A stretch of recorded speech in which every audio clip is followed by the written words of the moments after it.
You survived something that should have broken you. The divorce, the loss of loved ones, ministry pressure, financial strain, emotional and mental exhaustion. But surviving and thriving are not the same. And a lot of Christian women over 50 are still making financial decisions from survival mode, even though the storm has passed. So today we're going to talk about the difference between survival mindset and a prosperity mindset. We're going to talk about how trauma shapes your relationship with money and why favor on your life was never accidental. Let's get to it. What is the survival mode versus prosperity? The survival mode sounds like this. I just need enough. What if all of it disappears? I don't want to want too much. You ever felt like that? Oh, I just feel like I'm asking God for too much. I don't want to feel like I'm asking him for too much. Let me just play it safe. I can't afford to mess up, especially at this stage in my life. Survival thinking is reactive. It protects, yes. It braces, yes. But it anticipates loss. It focuses on avoiding risk, managing scarcity. Got real good at managing scarcity. I did. And staying small. Now let's contrast that with the prosperity mindset, because this is really where we want to go. Prosperity mindset sounds like this. How can I multiply this? What strategy aligns with my faith? And how do I steward increase? I am called to build. Let me plan for overflow. Sounds totally different, doesn't it? Prosperity thinking is proactive and not reactive. What do I mean by that?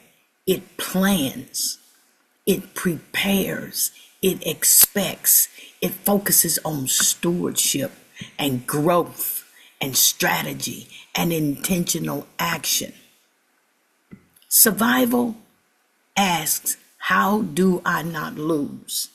Prosperity asks, how do I multiply? I want you to let that sit for a minute. How many times have you thought, how do I not lose in this thing? Instead of, how do I take this situation right here, take what I have in my hand, and how do I multiply it? I hope this is giving you a glimpse of where you are and what you're dealing with. But I want to encourage you, it's not too late to change it. Let's go on to the next one. How trauma shapes your money fear.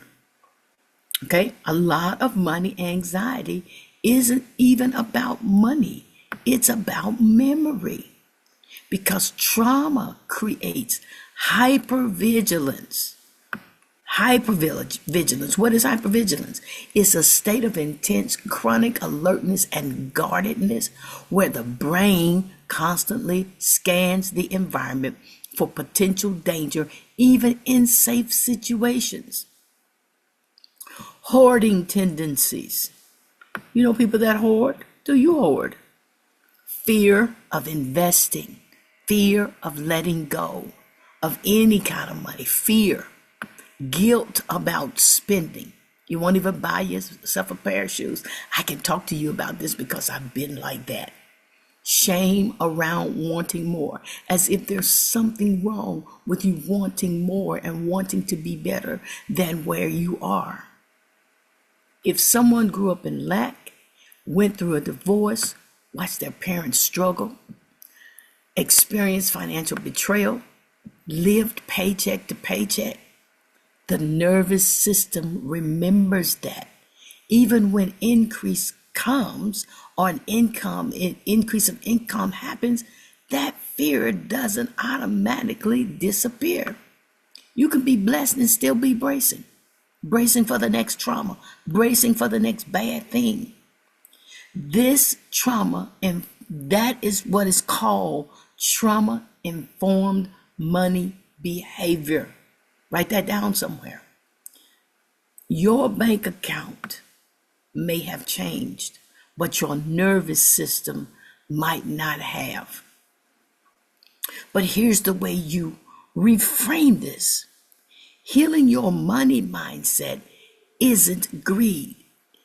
It's restoration, and it's okay. And it's okay. It's okay to even say, I need to heal my money mindset. Let's go to number 3. Why favor isn't accidental, but it's very intentional. First of all, God is not accidental in anything that he does. God is intentional. Everything that he does is aligned with his plan and purpose for your life.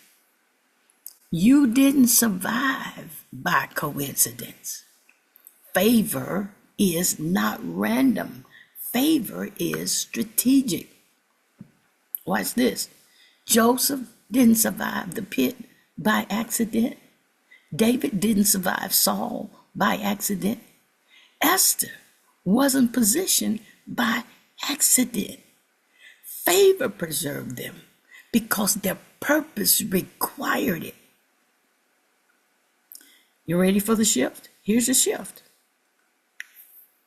If God preserved you, he preserved you for stewardship. And if you're watching this right now, he preserved you. He got you through it. He took you through it. He brought you through it.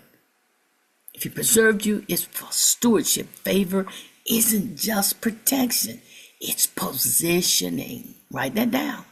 You survive because there is something you are meant to build. Think about that song. I'm alive because there's more for me to do, more for me to have, more people for me to reach, more people for me to touch, more lives for me to change. And building requires clarity. You are meant to build. It requires confidence. It requires strategy and financial alignment. Don't fool yourself. You got to have financial alignment if you're going to improve, if you're going to build anything. And if you're realizing at this point that you've been managing money from a survival mode instead of a stewardship mode, that awareness is powerful. Just being aware of that alone is powerful, but it doesn't stop there. That's why I created the Money Mindset Transformation Mini Course for Christian women over 50, because I've lived this. I know this. It's a process. It's a journey. Inside the course, guess what? You're going to learn how to identify survival-based money beliefs, heal trauma-driven financial fears, and align your faith with a financial strategy. And last but not least, the thing that most people don't do, activate confident decisions so that you can take the next step to get to the next place in your life. So if you're ready to stop surviving and start stewarding, there's a link in the description beneath this video. Click that link and let's get started on our way to surviving, to stop surviving, but on our way to thriving and stewarding in this season of your life. And no, ma'am, it's not too late. You are perfect for it. Thank you for hanging out here. Make sure you like, make sure you share this with somebody, and subscribe to my channel.